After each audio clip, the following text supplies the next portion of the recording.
and purpose. Prof. Lloyd Connolly. Good afternoon, colleagues.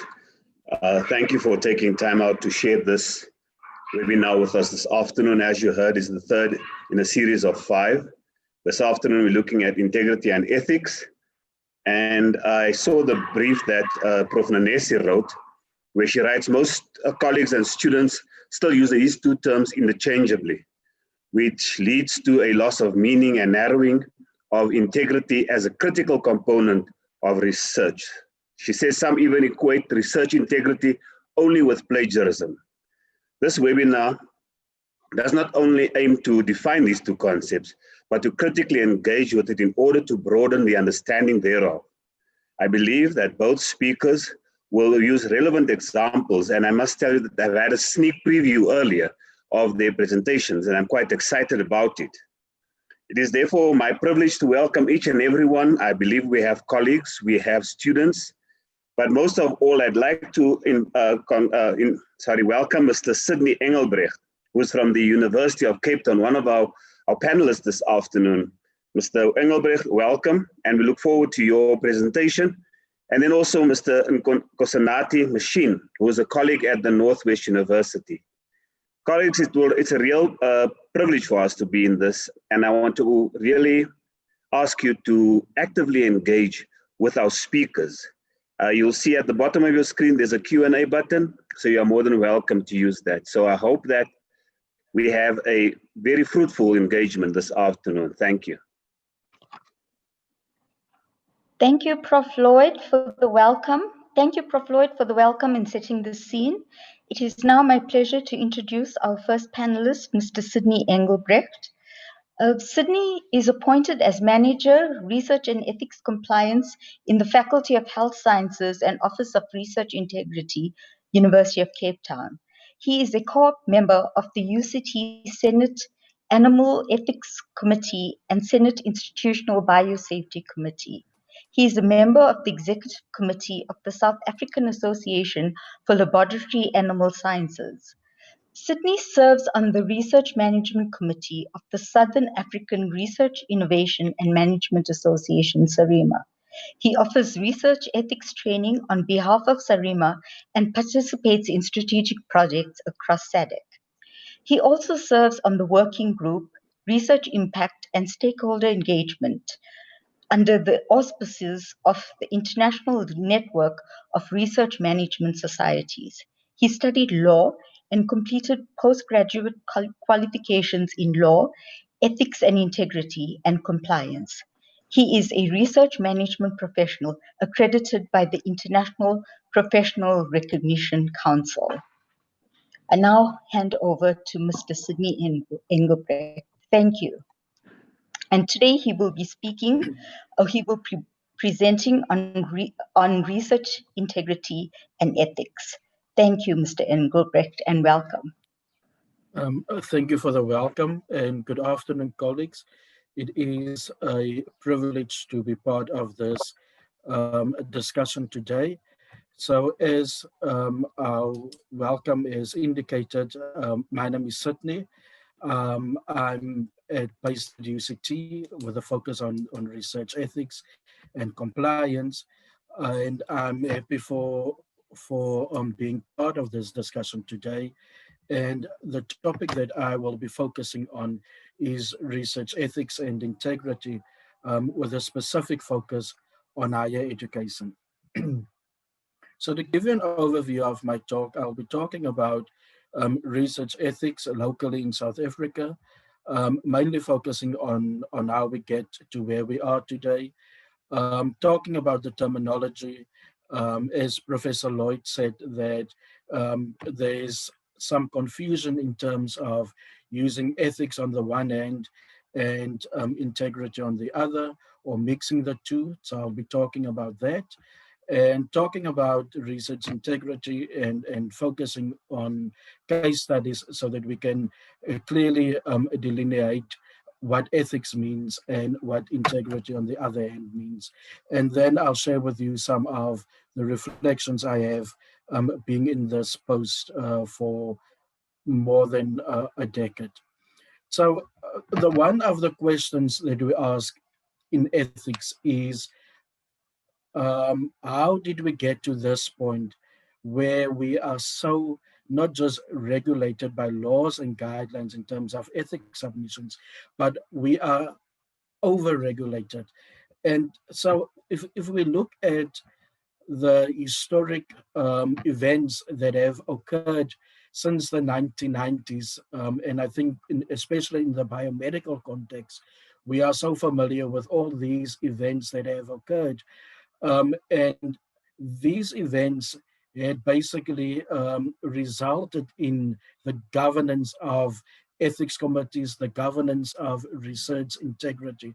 For the purpose of our discussion today, I won't be talking about each of them, but I thought that I highlight the timeline so that we can see where it all started and why we are, as ethics committees today, are so over regulated.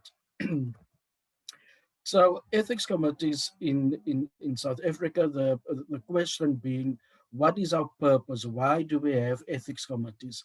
And the main purpose of an ethics committee, or an aim of the ethics committee, is to look after the dignity of our participants, is to look after the rights of our participants.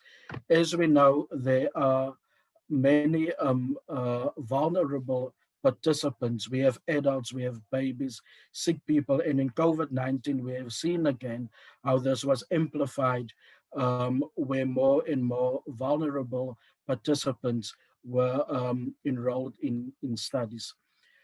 Over the next couple of slides, I'd like to talk about the South African our context and how we have become regulated. We have our constitution, which is the highest law, Act 108 of 1996, and I'll be speaking about that. And then I'll be speaking about the National Health Act, Act 61 of 2003. And I just wanted to highlight there the NSPCA, the professional guidelines, because we will be talking about that later when we distinguish between ethics and integrity.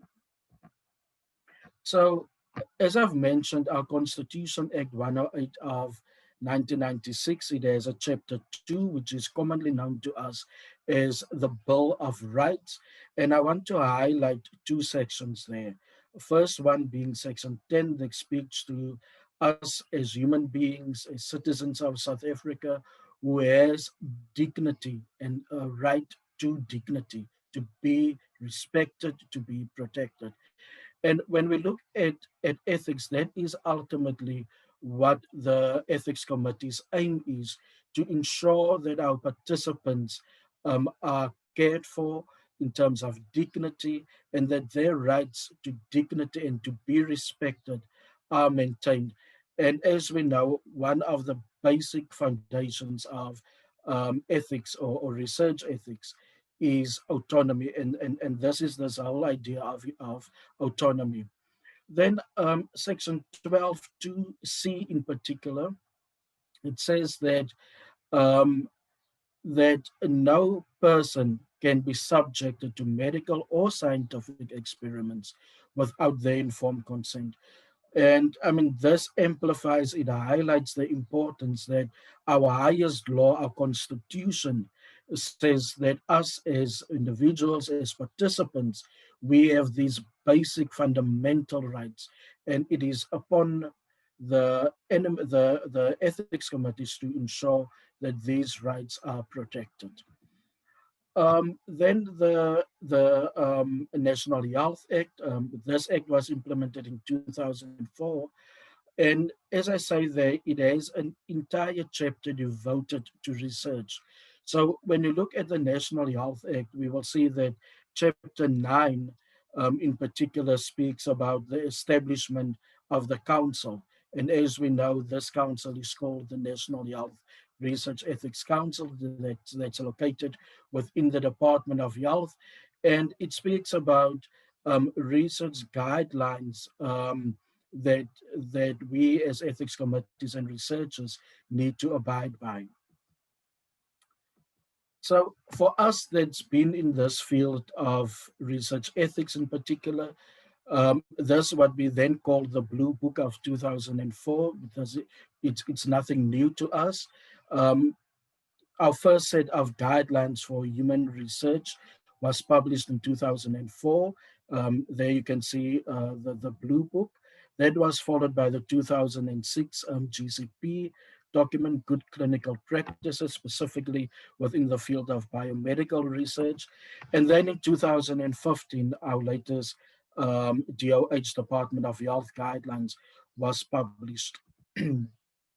So the Department of Health, as I've mentioned, this council that governs research ethics committees, sits within the Department of Health in our South African local context. And the function of the council in South Africa is to develop guidelines for human research ethics committees. And I have shown you the 2004 guidelines, the GCP of 2006, and the 2015, the latest guidelines. And so that guidelines were all developed by the National Health Research Ethics Council. One of the other functions of this council is to set norms and standards, and that we have seen, whereby not only human research must be conducted by, but also animal research, again, the context being biomedical research. And the council also promotes that ethics committees, human ethics and animal ethics, where within the context of health or human research, must be registered with the council. And then it also adjudicates over complaints. So if we are dissatisfied with our ethics committees and our institution cannot resolve the issue, then we can take the matter up to the National Health Research Ethics Council, and where applicable, it will then have disciplinary actions in terms of research misconduct, which fall under research integrity. So this is an important definition, and because many times, especially in the social sciences field, we hear that social sciences ethics committees should not be registered with the council because it sits within the Department of Health. But I think it's important for us to note that the definition of health research, it is quite an open and wide definition, and therefore one can argue that whether we do social sciences research, that still falls under the definition of health research, because the Act says in Section 1 that health research includes biological, clinical, psychological, and social processes in human beings. It is clear that the National Health Act gives us this definition so that we can engage with it and know how to navigate the questions about social sciences research. Then the next item that I would like to talk about, apologies for that, is the functioning of the Ethics Committee. And in terms of the National Health Act, Section 73, which falls under Chapter 9, it says that every institution, the health agency, and health establishment at which health research, in terms of the definition that I've just shown you, is conducted, must establish a health research ethics committee with a council, and then it clearly states what the mandate of a health or human research ethics committee is. It is there to review studies or protocols, to ensure that research will promote health, that contributes to disease and disability prevention, and also, once the committee is satisfied, to issue approval.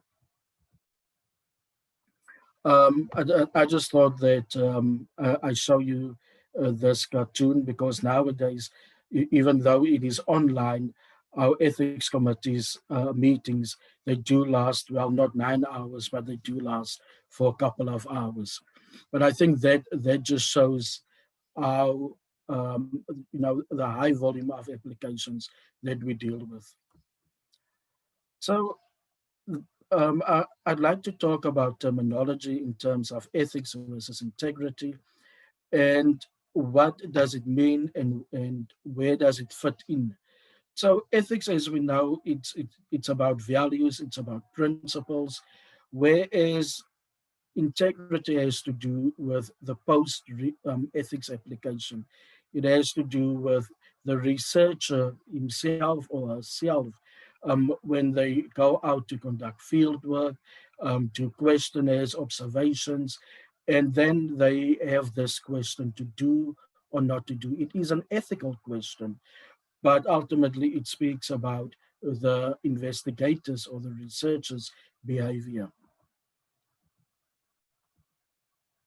So in terms of research ethics or research integrity, in this case, we are guided by the Singapore Statement on Research Integrity, and it holds certain principles like honesty, accountability, professional courtesy and fairness, and good stewardship. And when we look at research ethics on the one hand versus research integrity, although one can see that there are, to some extent, overlap, these are the principles that do guide the researcher when he asks, when he don't, when the researcher is torn between to do and not to do. So the researcher should hold these core values dear, to be honest in their reporting, to be accountable in the conduct of the research, fairness in terms of working with others, and good stewardship of research on behalf of others. And I think this clearly defines or clearly delineates where ethics starts and stops and where integrity comes in.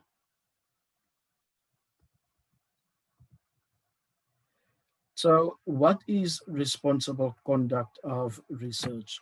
So on the one hand, we have research ethics that speaks about the research behavior viewed by ethical principles. And when we talk about integrity, we talk about the behavior viewed from the perspective of standards, for example, professional standards. And earlier on, I showed you the HPCSA.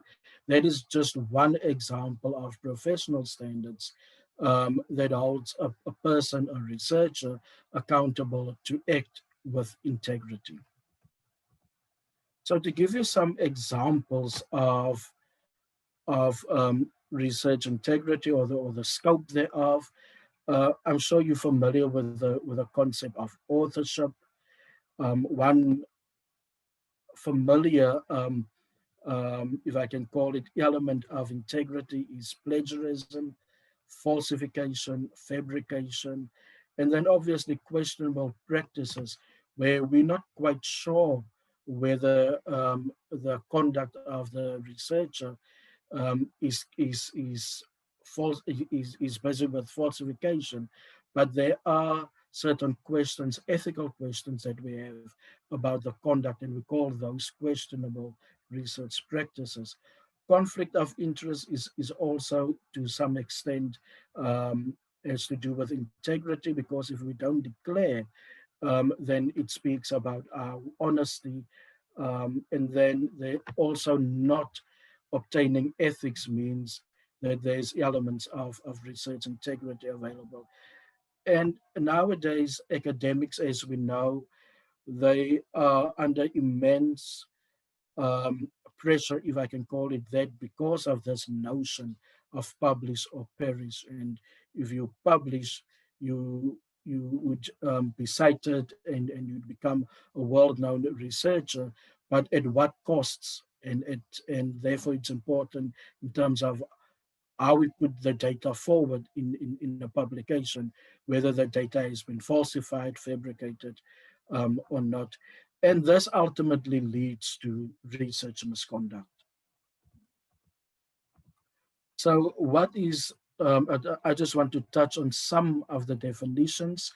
And so fabrication has to do with when data is being falsified, when there's dishonest reporting.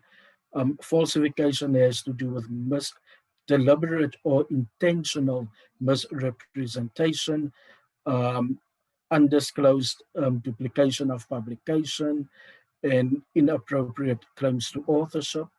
I think we're all familiar with plagiarism. It has to do with taking somebody else's work and claim it to either be our own and put it forward as our own without acknowledgement, without their permission. And then obviously, if you are not compliant with research ethics codes, that in itself constitutes research integrity issues.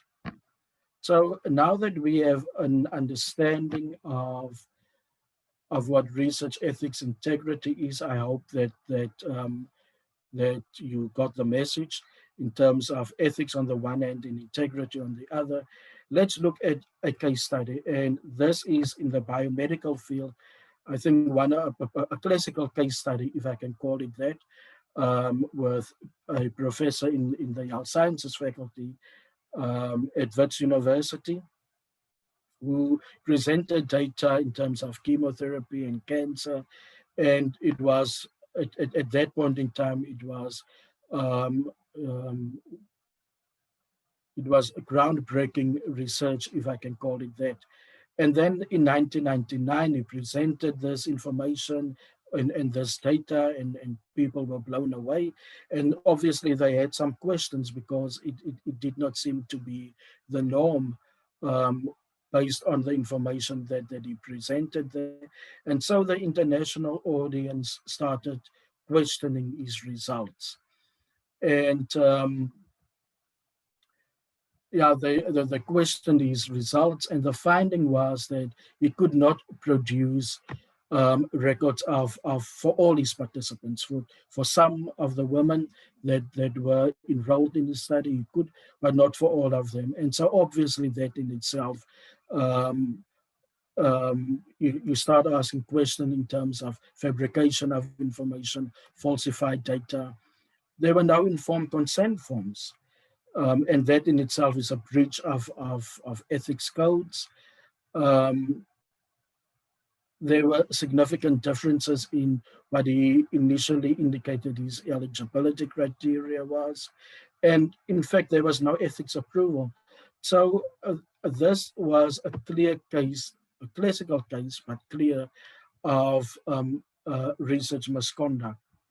If we look at cases of modern times, I want to call it cases that have happened over the last year or two. If for those of you that's familiar with the study that was conducted at Stellenbosch University, I think it's the sports sciences or health sciences faculty, where there was an article published entitled "Age and Education Related Effects on Cognitive Functioning in Colored South African Women." And for those of you who followed this article and subsequent academic discussions would know that the Stellenbosch University retracted this article. And the Deputy Vice Chancellor for Research said that when the researchers collected the data, they went against the recommendations of the Human Ethics Committee. And so the study that was executed was not aligned with what was approved by the Ethics Committee. And so what was also suggested was that the study fundamentally misguided the Research Ethics Committee. So there was an element of deception. And again, if we go back to those definitions that I showed you earlier, you can clearly identify some of those, for example, breach of ethical codes and others that you can clearly associate with this study. So there's another case study that I want to share with you. And so this is UCT, my institution, and I'm sure by now you're also familiar with this study about Black students, asking the question, why are Black students less likely to consider studying conservational or biological sciences?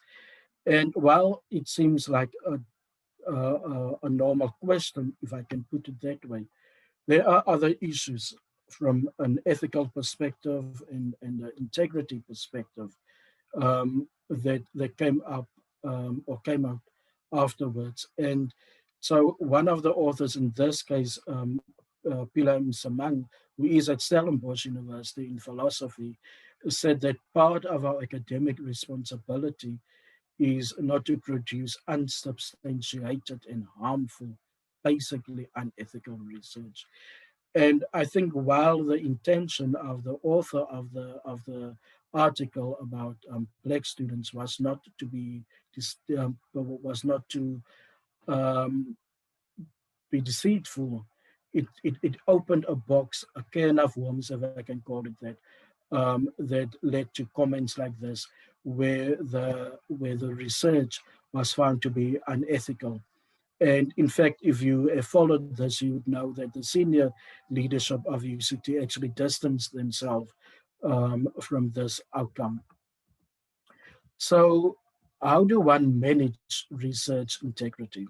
First of all, I think it's a good thing to have a policy and SOP in place to guide students and staff about academic dishonesty, to have a whistleblowing policy in place for academic misconduct, to establish and promote a culture of responsible research, to promote fair, transparent, and ethical conduct, to have a conflict of interest policy and SOP, and then finally, in addition, to have an overarching research misconduct policy and procedure with clear definitions and processes in dealing with allegations of research misconduct. I thought that I share this with you because to me, this highlights the importance of ethics and compliance. Through the whole cycle of the research cycle, identifying funding, developing a proposal, submitting that application, execution of the project, and then finally closing it. Underlined there is research ethics and compliance. And I thought that this is an important aspect of research ethics and why it is so important in the research life cycle. So I want to share with you some reflections of being in research ethics and integrity for more than a decade. I've heard this statement before: research ethics committees are a safety net. I find my job, satisfying, bear in mind that it's an ever-changing environment. It's important, I think, that there's continuous education and training of ethics committee members and admin people as well. It's important to establish and promote a culture of responsible conduct of research. It's highly important that we educate our researchers, whether they are seasoned researchers or emerging, and importantly, postgraduate students as well, mentorship and capacity development where needed. And we have seen that over the years that while we accept that the ethics committees are important, there's a focus to compliance. There are new issues coming to the fore, data management, integrity. And we have seen with COVID-19 that we need to be adaptable, and there is an urgent need for responsiveness. And so with that, I want to acknowledge one of my line managers, Dr. Lennon, whose work I've used here. And I want to thank you, stay in touch, and I'm happy to assist and take any of your questions. Thank you. Thank you, Mr. Sidney Engelbrecht, for your excellent presentation. As there are no questions at this particular time, we will move on to our next panelist. And we have Mr. Nkosinathi Machine, who will speak to research, ethics and integrity, internal procedures and processes, and research data gatekeeping processes. Mr. Nkosinathi Machine. Apologies, Oh, sorry. Yeah, my Sorry, apologies. Prof. Naledi. Yes, we're supposed to have a poll before calling the next speaker. Oh, we decided to have the poll at the end. Sorry, Paul sent me a message. Okay. Oh, okay. Sorry about that, Prof. Nanesi. All right then. Okay. Would you like us to conduct the poll quickly and then repeat it at the end? Yes, please. Okay, okay. Ladies and gentlemen, colleagues, we will run a quick poll and give you a few minutes to answer, and then we will proceed to the next panelist. Thank you.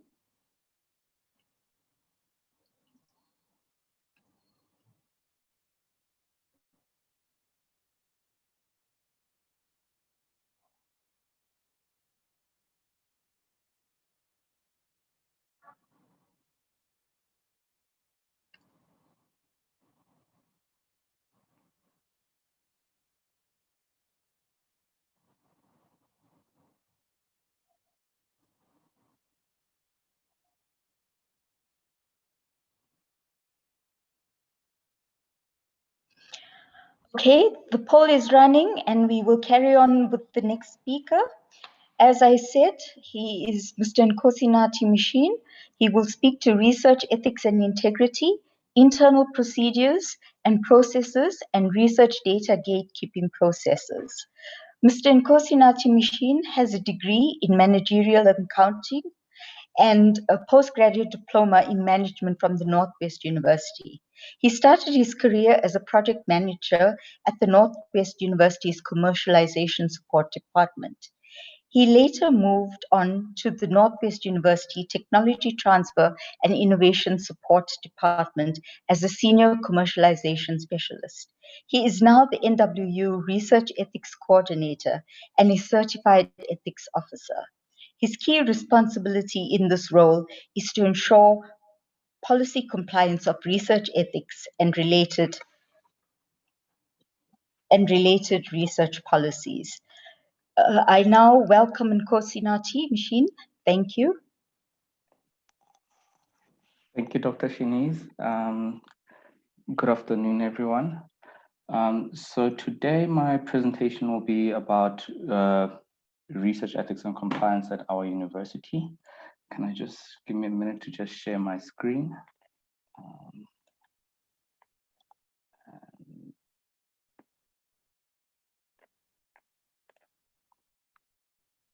Okay. Is everyone viewing the right screen or am I on the wrong screen? Screen is right. Okay, perfect. So my presentation's focus areas will be mainly surrounded around the fundamental principles of research ethics at the Northwest University, as well as research ethic guidelines and practice, and the research application process at the Northwest University as well.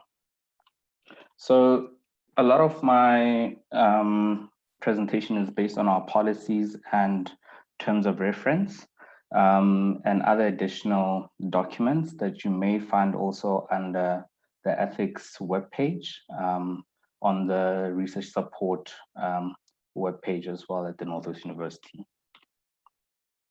So for us, according to our policy, research ethics mainly entails, again, protecting research subjects from harm, and safeguarding their rights and dignity, as well as safety. It is a critical part for our university for a number of reasons that I'll discuss as I follow.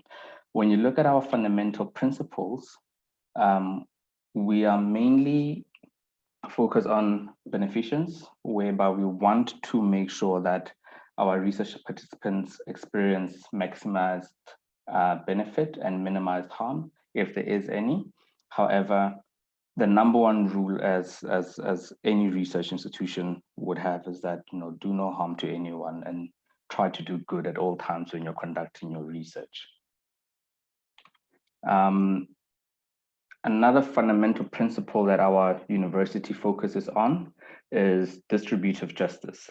Now, this basically means that there should be a good balance between the risk and benefits amongst all role players, but also a population should never be burdened or unduly burdened with research or denied the benefit of this knowledge that is derived from your research. So there should be an equal distribution of participation where it is feasible, and people should not be discriminated against in terms of participation.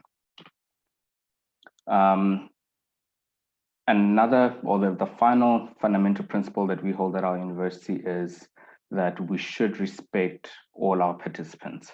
It is important that they're shown dignity and their well-being is taken into consideration, and their safety is always at the heart of everything that we do at our university when it comes to research. Now, looking at this, one would wonder, how does then one function within a practical work research ethics environment? And for us, we are guided by 5 key guidelines that we find also in our policy and our terms of reference. The first being that one needs to always obtain consent from potential research participants. They should always be aware that they're taking part in research, or they should be aware that they're taking part in research, and they should have all the information they need to know about what the research entails, what is the methods that are being implemented when conducting that research, what is the potential outcome, and more importantly, what are the demands from the researcher, if there is any, if there's any discomfort or inconvenience that they may experience, or even any risks that they are facing when conducting or participating in your research study. And as a principle, we move on to our risk, minimization of risk. It is important that whenever there is a potential for harm or any risk associated with your research, that this is actually strongly justified, but also that there is planning around it, or on how do you reduce that risk or potential discomfort that may be experienced during your research. This should be always communicated up front again in your informed consent process, because it is critical thing that your participants need to know all the risks that are associated with the research that they will be participating in. A debriefing or a detailed debriefing should be part of this process, and also making sure that people understand that should a risk occur, what are the processes that needs to be followed, or potential harm occur, what are the processes that need to be followed in order for them to actually mitigate the risk that is presented to them during the research process. Our third guideline, it looks at protecting anonymity and confidentiality of participants. It is important for a number of reasons. One being that participants generally will not, or will be very wary of volunteering private or sensitive information if they're not anonymized. But it is also have become a rule of thumb within the research environment that participants' anonymity and confidentiality is respected.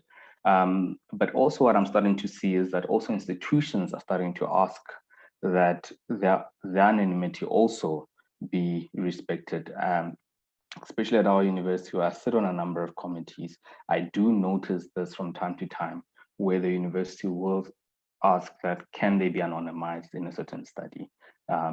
So it is something that one needs to consider as well when they're approaching institutions for their data as well. The fourth guideline that I actually find quite interesting is avoiding to use deceptive practices. Now, this is mainly when the identity of the observer and the purpose of the research is unknown to the participants. However, there are instances where if it would become feasible, if it may alter the outcome of that study, if the participants knew what that research was taking place. This does not mean that consent is foregone.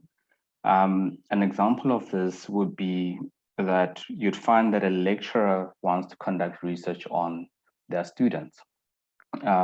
What we find at our university is that they would then basically collect data throughout the semester because it's part of their coursework, and they do not want them to alter the way they're experiencing the course depending on the type of research that they're doing. And then at the very end of that study, of that semester, an independent person would come and then would then request permission from the students for that data to be used in the research study. And only the data of the students that actually gave consent will then be used as part of the research study. So that is one interesting example that we found, especially in such cases. Our last guideline principle will be giving participants the right to withdraw at any time. It is important that participants are given that freedom to be able to withdraw at any moment during the research process, especially if they're feeling any kind of discomfort and they wish not to continue, or they feel that the questions that they're being asked might be inappropriate or too sensitive, and they wish to withdraw their participation, meaning that that data should also be excluded from your study. Now, when should we start thinking about research ethics? For me, it's at the very beginning. It's when you're doing your research proposal and you're working through it and applying to the scientific committee. And at that moment in time, you will then obviously move to our research ethics committees where your application will be reviewed, as well as when you are also applying to the Gatekeeper Committee. Now, a scientific committee would typically look at the scientific validity and integrity of your study. They'll also be looking at the potential risk level of your study. I must note that this is a very important part for the ethics committees at our university, because that risk level that is assigned by the scientific committees to the specific individual study is also, it's basically a recommendation to the ethics committee, but it's not cast in stone. So that means that the ethics committee can actually change your risk level if there is a strong justification for changing it after reviewing your study. Now, once the scientific committee has looked at your application, at your research proposal, and has approved it, it is then sent over to the ethics committees. Now, the ethics committees will then look at the different risk levels that the scientific committee is recommending for your study. Now, this is a very important part, because this is actually the part that has been quite, you could say, a topic of discussion at our university for the past 2 years. When a scientific committee recommends a study as a no-risk study, generally what is expected is that the ethics committee will then do an expedited review of your study, and then if they do find that yes, it does comply with a no-risk study or fall within a no-risk study category, then they will then provide you with a no-risk ethical clearance letter. All right. If your study then falls within a low-risk study, it will then be referred to one of our faculty regs. Normally, that will be the regs that are not registered with the National Health Council, and those regs will then be able to review your study. However, this only applies if the study is not a health or health-related study, does not involve vulnerable populations or animals. So it is important to bear in mind that even though your study is a low-risk study, should it have any one of these components being impacted, it will need to be reviewed by one of the national health registered committees at our university, of which we have 5 of. When it's a medium or high-risk study, again, it will go back to the National Health Research Ethics Committees at our university that will actually look at these various studies. It is important to note that at our university, and I think this is a rule for all universities across the country, is that ethical approval for us is only given for 1 year, with an option to extend it the following year through a monitoring report. Now, that means that you will then be able, you should be telling the committee how far you are with your research, how far away are you from actually achieving your objective? Are there any changes in your research that they might need to look at? Is there any, if it's within an environment where even laws are involved, if there is any changes in regulations or anything like that, those things need to be considered as well, because this might also alter the specific conditions of your ethics approval. So hence it actually also has to be only approved every year onwards. Now, the last part of this, of our research ethics application is the Gatekeeper Committee. Now, this does not comply to or apply to all committees, but it does apply to all applications. It does apply to some applications, applications that mainly require the studying or data collection of NWU students or staff, or even just NWU statistical data. Okay, so the main aim of the Gatekeeper Committee is to actually look at how participants are being recruited into a study, if it's open and voluntary. They also look at the transparency and objectivity of the process when obtaining data from participants, but also if there is personal identifiable information, that it is done so with the informed consent of the research participant that is involved in your study. Typically at the Gatekeeper Committee would require a number of documents, one being your research ethics proposal, where we would be looking at your entire research study. We'll be looking at your ethics approval or conditional approval. It is important that if you are submitting a conditional approval, that all ethical matters have been reviewed and the committee is satisfied. And then also your consent form and list of questions or questionnaires that you would be using for your participants. We do also sometimes also request to see your invitation letter if participants are being recruited through an invitation letter that is being posted or emailed to participants as well. Now, what is the promised land for research ethics at our university? For us, it means that a functional research ethics environment can safeguard the researcher, supervisor, and the university. Very often people look at research ethics as just a tool that is used to safeguard participants, but it also does the same for the other side, whereby limited liability covers are considered, especially where unintended harm may be caused to participants and research subjects.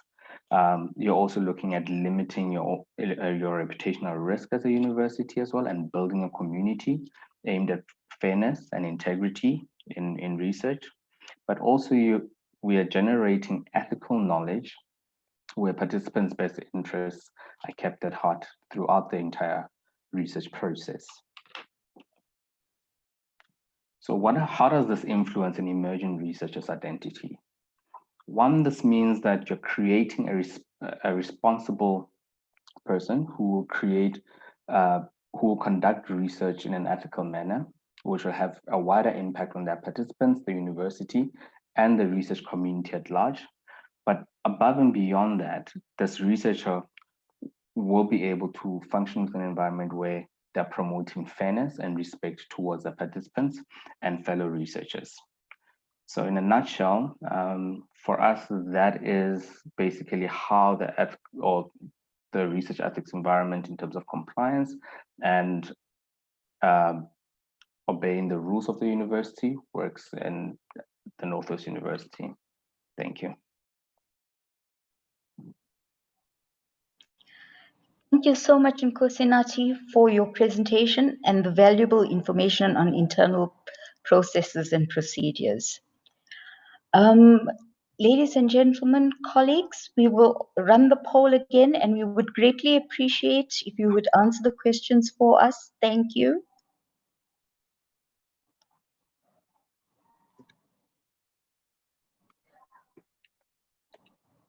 We are also at the end of this webinar, and I would like to thank the panelists for the insightful presentations.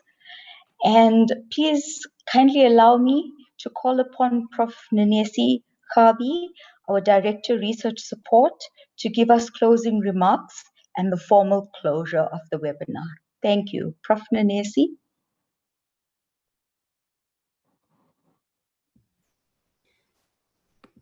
Thank you so much, Dr. Shanice. Colleagues, thank you so much for making time to be with us this afternoon and to participate in this research webinar.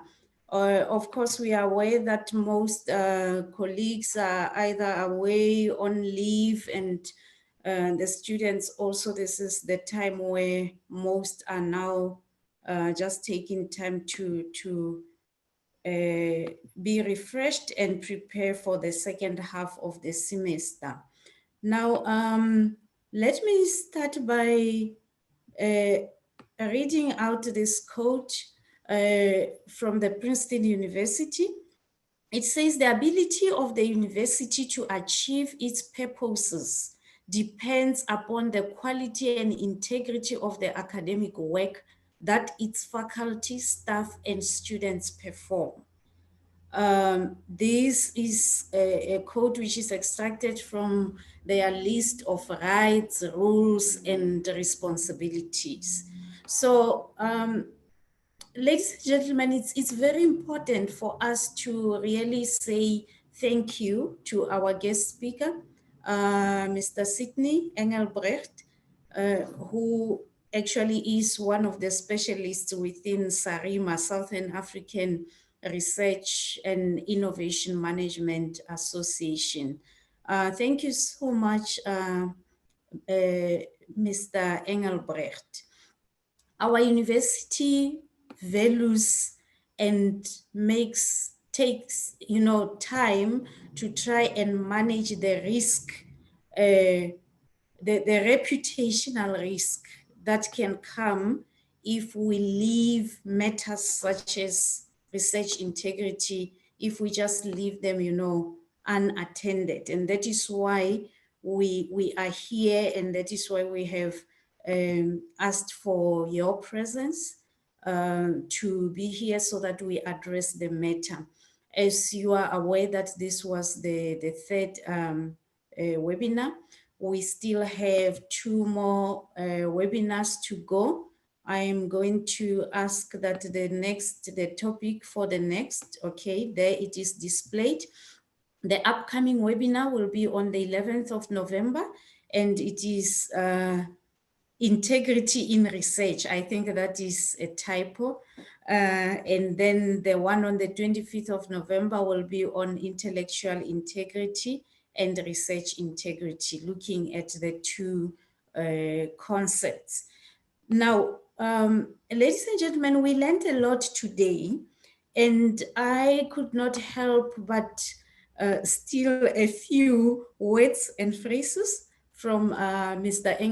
Engelbrecht's presentation, where he started by giving us the background of how research became regulated, and where he took us through the initiatives by the Republic of South Africa, initiatives including the ethics regulatory instruments or documents, like the regulations and policies that are out there, and also emphasizing the constitution of, or the establishment of, the National Health Research Ethics Council. He also really reiterated the values and principles as one of the main issues around ethics, and also emphasizing that the integrity actually is one aspect that informs and governs the behavior of a researcher. We also learned the principles of research integrity from his presentation, and those include honesty, accountability, professional courtesy and fairness, and good stewardship. And I also got this, which was so interesting to me, that the concept of responsible conduct of research actually brings together the two concepts, that is research ethics and research integrity. And we also got to learn from Mr. Nkosinathi Mechin, our processes here at the NWU, the research ethics process and the research data gatekeeping process. I am also getting the message from Mr. Mechin of managing reputational risk. It's the reputational risk for a researcher and for the institution. So it is when you conduct your research in such a manner that you do no harm to your participants, you are not only managing the risk of your reputation as a researcher, but you are also managing the risk of the reputation of the institution. This also took me back to Mr. Engelbrecht's example, those few examples, the cases that he put forth, where you saw that actually an institution is also at the risk because of the research that is being conducted, be it by a group of researchers or just a single researcher. Of course, we learned about informed consent, about protection of participants, about the need to protect anonymity and confidentiality of participants. And one other thing, the fact that when you involve participants in your research, you need to debrief. That is very important for us not to leave people hanging when we are the ones who first went to them and requested their consent and their time to participate in our research. So, ladies and gentlemen, with those few words, I just want to say thank you to all the participants, and please note that we are recording all the webinar sessions. So the webinar 1 and webinar 2, the recordings are available on YouTube. What you can do is just to type in NWU Research Integrity webinar series, and that is where you will find the first 2 recordings. So we will work hard to make sure that the third one is published soon. And thank you so much also for participating in the poll. So with those few words, may I say thank you all and bye-bye.